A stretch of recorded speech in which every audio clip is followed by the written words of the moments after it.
Well, I'm sorry to start out with the injury question, but Yeah. clearly you have to ask about Caleb and how he's doing, and certainly the other guys' offensive linemen didn't start, that kind of stuff. Yeah, yeah. So Caleb's situation is, Caleb had surgery Sunday.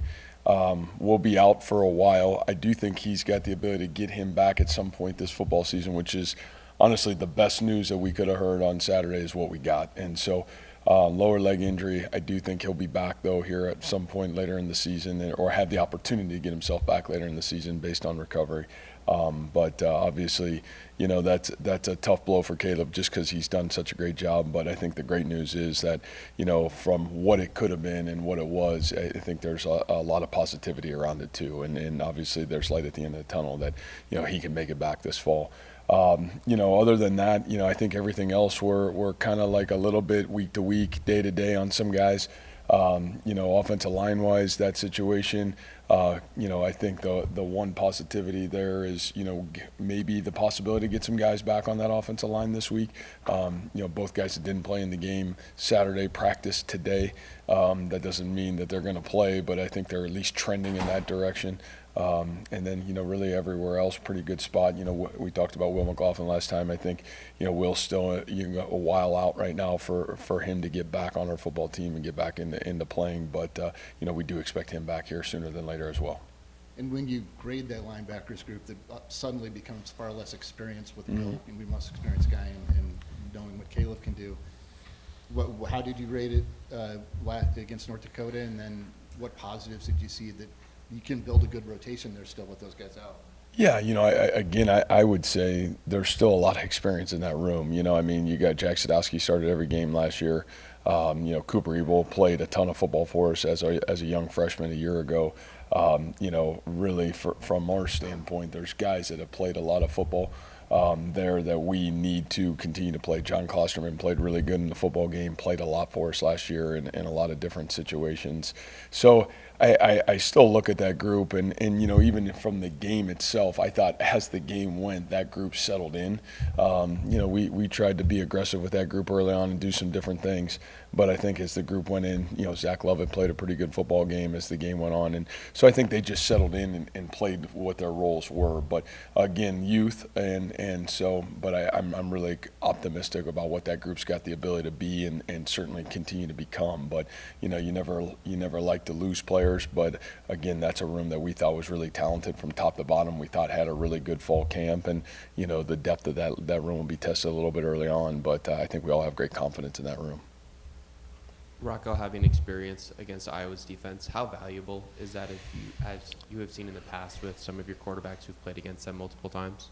Yeah, I think the biggest thing for Rocco in general is having at least a baseline understanding, because you're going against our defense in all of fall camp, to making a big shift to certainly a different style of defense. And I think that shift is something that having that year of experience and seeing not only that defense from Iowa, but seeing it from multiple different teams we played last year, it certainly allows you to have confidence to know, man, what are my answers? What are the challenges this defense can present? How do I do a great job taking care of the football? What do all those things look like and feel like? So I definitely see that as a positive, again, at that position where you're handling the football at all times. I think critically important. Of course, protecting the football is really important against every team, but especially Iowa.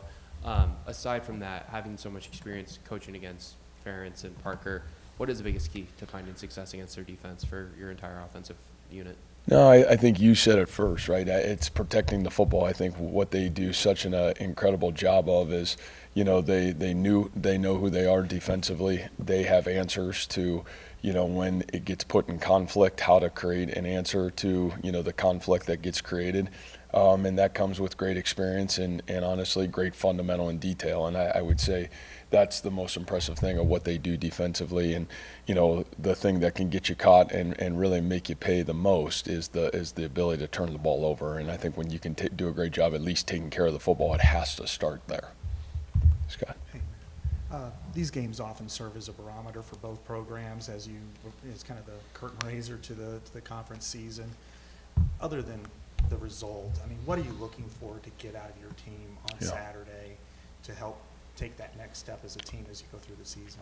Yeah, I think twofold for me. Number one, it's our first road game of the year, which I think is, if we want to be the team that we want to be at the end of the football season, you got to win on the road. And, I think we started to learn how to, as a young football team last year, by the midpoint to the end of the season, we really learned what it takes and what are some of the things that you have to do when you play on the road that are different than playing at home.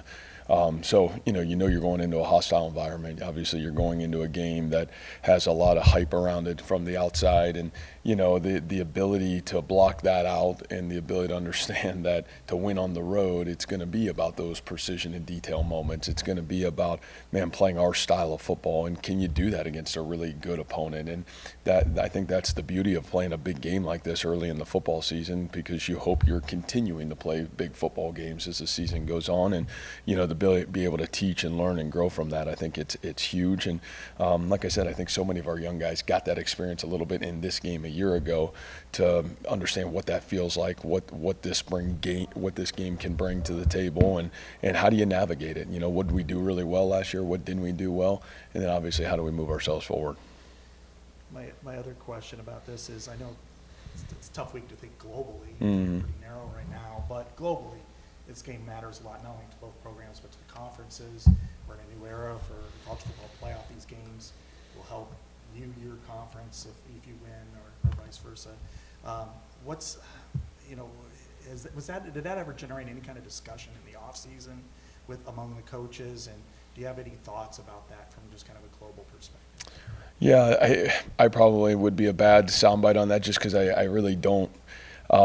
This game, I think, just means so much in general to the state of Iowa and the university and all, both universities, both fan bases, both alumni groups, that it's really hard to think global on a week like this. I think it's, and it's the second game of the football season. You're still really early in the season, and you're trying to build and grow your football team on top of all that. So, I think it's hard for me to look like that. I think I look at it as more 1 week at a time, one game at a time, one opportunity at a time, and how do we keep moving ourselves forward? Because ultimately, no matter what happens, you need to be your best in October, November, and December if you want to have the ability to be a playoff football team, a championship football team. And, this is a great opportunity to grow forward in week 2 of the football season. Hey, Matt, I think you referenced 2022 briefly, but I know that was a weird game, rain, all that junk, but what do you remember about specifically being able to navigate that specific environment in Campbell? Yeah, I still don't think we did a great job. If you go back to that game, we turned the ball over 3 times. We turned it twice over inside the 10-yard line. But again, that's football. And what I think the biggest thing that we did a great job navigating in that game, and you look back to the road games last year, is when adversity hit, we had the ability to kind of persevere through it. And if you look at that game, man, you look at us on the road last year, and I think our ability to play good football on the road was ability to kind of stay laser focused on the situation in the moment at hand and not get lost in the positive or the negative that just occurred. So, when I look back to it, I think those were the big things in that game that I would take. And again, that's what it takes to win on the road. You can get lost in some of the other things, I think, really, really fast. And I think you got to zoom focus in on what's important and what matters and being in the moment. Hey, Coach, what's the status of Will McLaughlin? Yeah, just talked about it. Will be out for a little bit. He's a guy that's probably more week to week than he is anything else, but we hope to get him back here sooner than later. But obviously we love Will and hopefully get him back on the football field soon.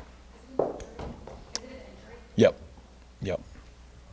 Brazina's the one guy you haven't said. Yeah, so I think Kale is back, and so he was probably a game time decision last week from our end of it. We dressed him out. He went through warm-ups, but we didn't pull the trigger. Just didn't feel like he was ready yet. So obviously that room gets a little bit of you have a tough blow, but to be able to get a good lift in there as well, I think that's a huge positive for us. You've talked about the linebackers, but how do they kind of weather? You're down 2 starting caliber linebackers. Brazina's probably a third that now maybe be playing his first game. Yeah. Just how do they push forward through that? Yeah, and let's remember we had Jacob Ellis back, right? And we didn't have him, and he's a guy that's played a lot of football, and Jacob played a really good game for us on last Saturday. So, you know, I think again you're kind of teeter-tottering of, man, you missed a couple guys, and yet, man, you had some guys that really in fall camp you thought it was a really heated race across the board, and you thought there was great depth getting created. And so, you know, I think everybody's got to step up and do their role, you know, and you know, where does it stress you in some other areas? You got to find that out. But I don't really feel like it, you know, yes, we're going to miss those guys. Those guys are great players, and we think the world of them. But, man, we feel like we've got guys that are ready to go play, and I think those guys are really confident, and we're excited for those guys to go in there and pick it up. And like I said, a lot of those guys have played a lot of football. Zach Lovett's played a lot of football. Jack Sadowski's played. Coops played. You know, getting Jacob Ellis back was huge. John Klosterman, man, sack and a deflection for an interception in the game. So, you know, guys stood up on Saturday and made some big plays. So I think that's just part of football and kind of part of where you're at, especially early in the football season. I think you have to navigate those things. Would Moberly show you guys in the fall to be the guy behind Rocco? Yeah, and I'd still say that's a little bit of an open race, but I'd just say with Connor's situation, you know, I mean, Connor he's got great confidence, and I think you see what he's done physically. If you covered him, you know, a year ago in high school, you know, he kind of was like, man, came in here even in the spring as this skinny young man, and man, he put on 20 pounds from the time spring ball ended till the time we started fall camp, and I thought that really helped him, and I think probably helped his confidence too. But he's got great arm strength. He's really got great mobility. He's a really competitive kid, and you saw with the success he had in high school, you know, I think he brought that confidence in here, and is certainly it's been fun to watch his growth through fall camp. I am a really talented young guy, and we're excited for him to continue to grow forward. Hey, Matt, you touched on this a little bit ago, the advantages of having this matchup so early in the season. I'm curious, though, from what are the advantages for you guys as a coaching staff from an evaluation standpoint, as you still try to solidify guys in certain positions and as you kind of gear up for conference play?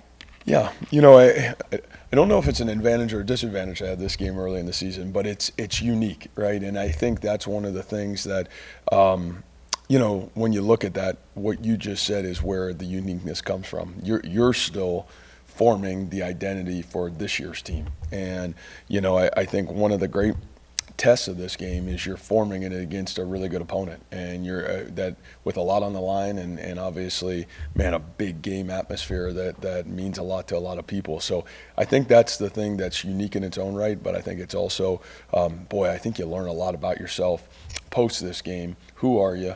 Where are you at in the growth process, and what are those areas you need to continue to pound away with and grow forward? And, you know, uniquely in our schedule this year, we get a bye week after this, so it's almost a great opportunity for us to, man, have a great understanding of where we are, and then, man, how do we continue to make the right decisions to move our team where we need to be?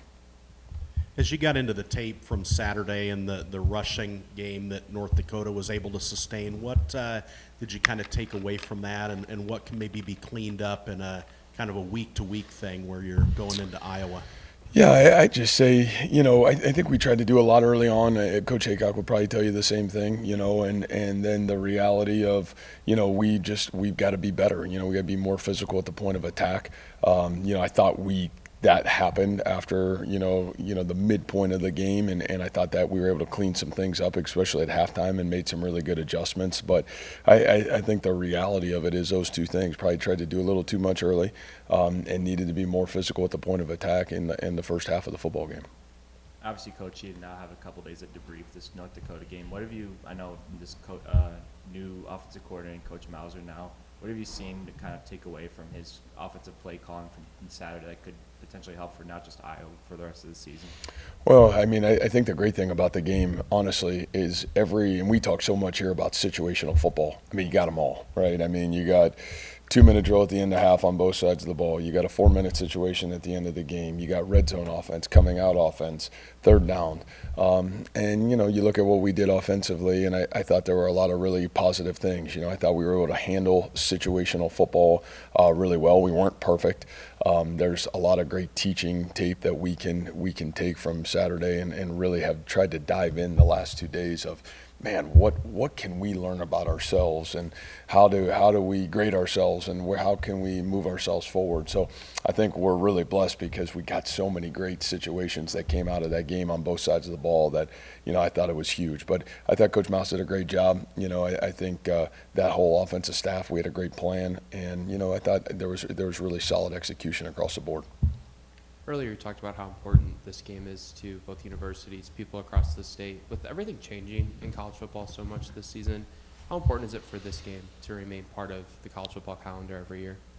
Well, I would just say, our world is so unique in college football, and I still believe at some point as we bring balance back to the world that we are living in, rivalries, in-state rivalries, neighboring rivalries, it makes college football really special. And I still believe that those things are major factors in high-level college athletics. I think people want to watch rival football games and great games. And so, I think that's what this game has certainly stood for over the test of time, and I think it's what makes this game really special. And, I think the more you look at even what you watched this past weekend, everybody's tuning into the big games and the games that mean a lot and have a lot on the line, and I think that's what makes it really unique. And again, it's been fortunate to build our program to the point where we can make this game important and make it a big football game.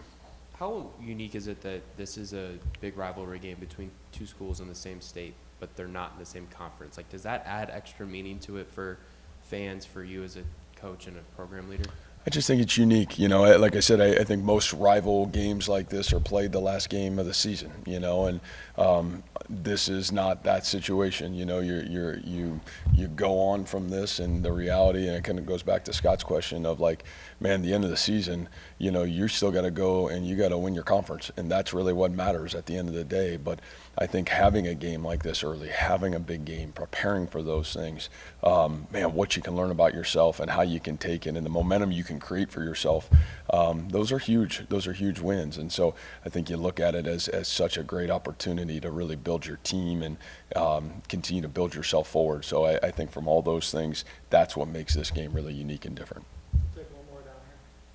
Members of this offense have made it known that they want to be aggressive and they want to keep pushing the effort. What's sort of the challenge or balance in continuing to do that while also, keeping an eye on a defense that likes to create a lot of chaos?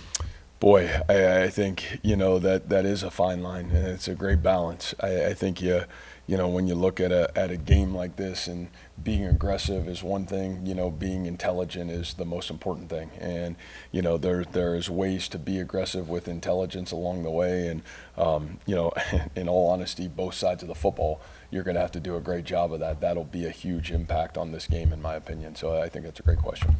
Thank you, Coach. All right, guys. Thank you, guys.